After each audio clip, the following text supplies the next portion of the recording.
Hello, dear students. The topic that we are going to cover today is non cooperation movement, असहयोग आंदोलन. ठीक है, क्या है असहयोग आंदोलन? नॉन कोऑपरेशन मूवमेंट क्या है? इसको जानने से पहले अगर आप मेरे वीडियो पे पहली बार आए हैं, देख रहे हैं, तो मैं आपको ये बताना चाहूँगी कि मैंने नेशनलिज्म इन इंडिया से रिलेटेड कई टॉपिक्स को कवर कर लिया है, वो भी शॉर्ट वीडियोस के फॉर्म में. तो ज़रूर देखिएगा. इन शॉर्ट में मैंने आपका टॉपिक कवर कर दिया है और एग्ज़ाम में इससे रिलेटेड क्वेश्चन आने की संभावना पूरी है. जैसे कि वर्ल्ड वॉर 1 का क्या इम्पैक्ट था, यहाँ कवर्ड है. सत्याग्रह मूवमेंट का क्या आइडिया था, कहाँ कहाँ महात्मा गांधी ने आते ही सत्याग्रह मूवमेंट चलाया. फिर रॉलेट एक्ट आता है. महात्मा गांधी जब 3 जगह सक्सेसफुली चला लेते तो 1919 में वो इसके अगेंस्ट में भी चलाते हैं ना. तो क्वेश्चन बनेगा कि व्हाट इज़ रॉलेट एक्ट? क्या था रॉलेट एक्ट? ज़्यादा कुछ नहीं इसके बारे में है. इंडियन मेंबर्स इसके अगेंस्ट में थे क्योंकि इसमें गवर्नमेंट के लीडर्स को गिरफ्तार कर लिया जाता था और वो उन्हें कोई भी ट्रायल नहीं मिलता था और 2 साल के लिए उन्हें प्रिजन में डाल देते थे विदाउट एनी ट्रायल. 1919 में जलियांवाला बाग हत्याकांड, ये सब मैंने एक्सप्लेन कर दिया है, तो ज़रूर से देख लेना. तो आज एक और इम्पॉर्टेंट टॉपिक को पढ़ेंगे जिससे कि 5 मार्क्स के क्वेश्चन आना तय है. ठीक है, पढ़ के जाओ, एक बार सुन लो, बस एक्सप्लेनेशन समझ में आ जाएगा. महात्मा गांधी का ये मानना था कि इस बार ऐसा मूवमेंट चलाओ कि जो क्या हो, ब्रॉड बेस्ड हो. क्योंकि जो ये रॉलेट एक्ट के अगेंस्ट रॉलेट सत्याग्रह मूवमेंट चलाया था वो वाइड स्प्रेड तो था, मगर फिर भी अभी भी वो क्या था, स्टिल लिमिटेड था. कुछ ही शहरों और कस्बों तक फैला हुआ था. तो महात्मा गांधी ने सोचा कि अब एक काफ़ी भारत में एक अधिक व्यापक आंदोलन शुरू करने की आवश्यकता है. क्योंकि रॉलेट एक्ट में ही जब आप पढ़ोगे तो देखोगे कि उनका क्या मानना था कि गांधी ने डिसाइड किया लॉन्च करने का नेशन वाइड सत्याग्रह, डिसाइड किया चलाने का. ठीक है, तो महात्मा गांधी ये भी जानते थे कि no such a movement could be organise without bringing the Hindus and Muslim closer together. लेकिन उन्हें पूरा विश्वास था कि हिंदू और मुसलमानों को करीब लाए बिना ऐसा कोई आंदोलन संगठित किया नहीं जा सकता. मतलब कि कोई भी आंदोलन बिना हिंदू और मुस्लिमों को लाए साथ नहीं चलाया जा सकता. अब आपका क्वेश्चन है क्यों हिंदू और मुस्लिम को साथ लाने की आवश्यकता क्यों पड़ गई? क्योंकि लिए सेंट्रल पावर में पड़ता था ऑटोमन एम्पायर. ऑटोमन एम्पायर देखो यहाँ पे है, ऑटोमन एम्पायर मैप में दिखाया है ऑरेंज कलर का. ये जितना भी है ये सब सेंट्रल पावर में आता है. आप कहोगे, अगर आपने पिछला वीडियो नहीं देखा तो आप पूछोगे सेंट्रल पावर क्या है. तो अंग्रेज जो थे वो आते थे आपके एलाइड पावर में, और सेंट्रल पावर जो था इसके अगेंस्ट इनका वॉर चल रहा था. कौन सा वॉर? World war 1. ठीक है, जिसके बारे में मैंने आपको ऊपर बताया है. तो सेंट्रल पावर जो था ये क्यों नाम पड़ा सेंट्रल पावर? क्योंकि ये यूरोप के बीचों बीच में है. तो सेंट्रल पावर में आपका जर्मनी आ गया, ऑटोमन ऑस्ट्रिया हंगरी आ गया. ठीक है, और आपका ऑटोमन एम्पायर आ गया. तो ये सारी पावर्स थी. तो ऑटोमन एम्पायर चूँकि हार चुका था, किससे हार चुका था? ग्रेट ब्रिटेन से, या यूँ कह लीजिए एलाइड पावर से हार गया था, जिसमें France, United kingdom, USA, Russia, Italy, ये सब आ रहे थे. जापान भी था. ठीक है, तो इसके अगेंस्ट ये लोग हार चुके थे. ऑटोमन एम्पायर हार चुका था. तो ऑटोमन एम्पायर की जब हार हुई तो मुस्लिम्स उन्हें काफ़ी सपोर्ट कर रहे थे. क्यों कर रहे थे? क्योंकि ऑटोमन जो एम्पायर था उसे खलीफा बोलते थे. वो एक स्पिरिचुअल गुरु कह लीजिए या स्पिरिचुअल हेड था इस्लामिक वर्ल्ड का. तो उसकी टेम्पोरल पावर को, आध्यात्मिक शक्तियों को बचाने के लिए खिलाफत कमेटी का गठन हुआ बॉम्बे में 1919 में. भाई देखो, ये भी बहुत इम्पॉर्टेंट बात हो जाती है. एक तो कॉम्पिटिटिव एग्ज़ाम्स के पॉइंट ऑफ व्यू से भी, स्टैटिक जीके जैसे कहते हैं, अगर सीयूईटी वगैरह आपको देना है आगे चल के तो इसको ध्यान में बैठा लेना. और बोर्ड के हिसाब से तो बिल्कुल ये बात इम्पॉर्टेंट है. खिलाफत कमेटी बनती है वो बॉम्बे में बनती है 1919 में.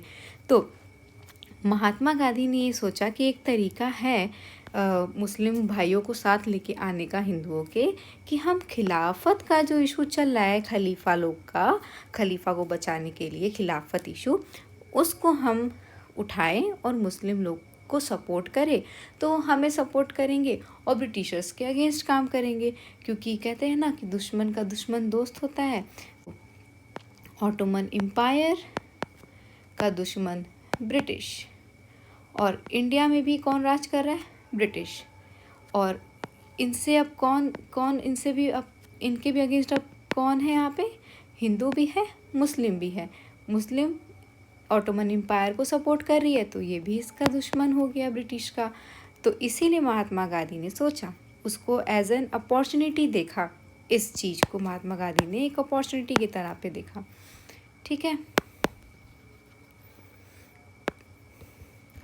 तो फर्स्ट वर्ल्ड वॉर में क्या हुआ था ना कि ऑटोमन एम्पायर हार गया था, ऑटोमन टर्की हार गया था, और अफवाह फैली थी कि उस पर हार्श बहुत कठोर पीस ट्रिटी इम्पोज होगी। और जो कि ये स्पिरिचुअल हेड है, मैं आपको बता चुकी हूँ इस्लामिक वर्ल्ड का।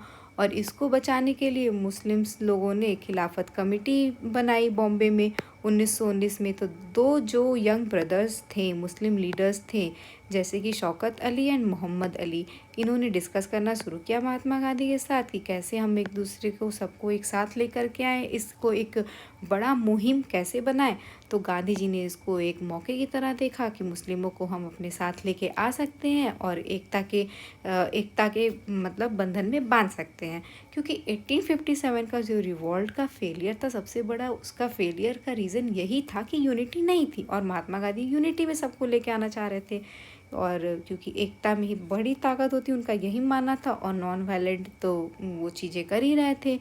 तो कोलकाता में फिर उन्होंने सेशन बैठाया कांग्रेस का सितंबर 1920 में, और इस सेशन को स्पेशल सेशन कहा जाता था, क्योंकि जितने भी कांग्रेस के सेशंस चलते थे वो सारे सेशंस दिसंबर में हुआ करते थे, साल के आखिरी में, डिस्कस करने के लिए कि ये साल ये हुआ, अब अगले साल हम ये करेंगे, अंग्रेज़ों को भगाएंगे, ऐसे भगाएंगे, वैसे भगाएंगे। तो इस तरीके से सितंबर में जो बीच में बुला लिया गया, इसे स्पेशल कांग्रेस सेशन कहा गया। ठीक है, ये 1920 में हुआ, इसलिए भी आप याद रखना।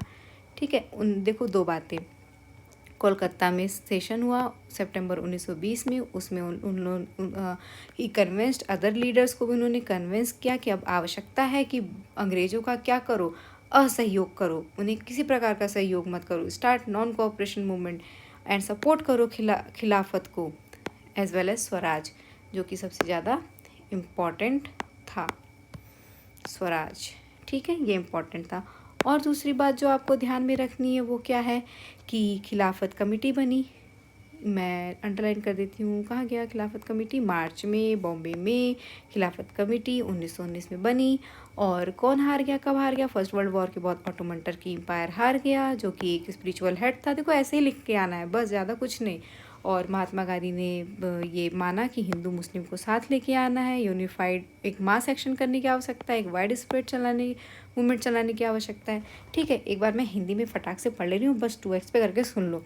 तो रॉलेट सत्याग्रह एक व्यापक आंदोलन था, फिर भी ये अधिकतर शहरों और कस्बों तक ही सीमित था। महात्मा गांधी ने अब भारत में एक अधिक व्यापक आंदोलन शुरू करने की आवश्यकता महसूस की, लेकिन उन्हें पूरा विश्वास था कि हिंदू और मुसलमानों को करीब लाए बिना ऐसा कोई आंदोलन संगठित नहीं किया जा सकता।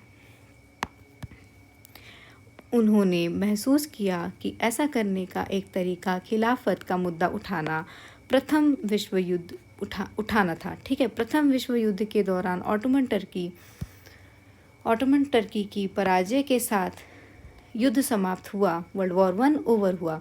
और ऐसी अफवाह थी कि इस्लामी जगत के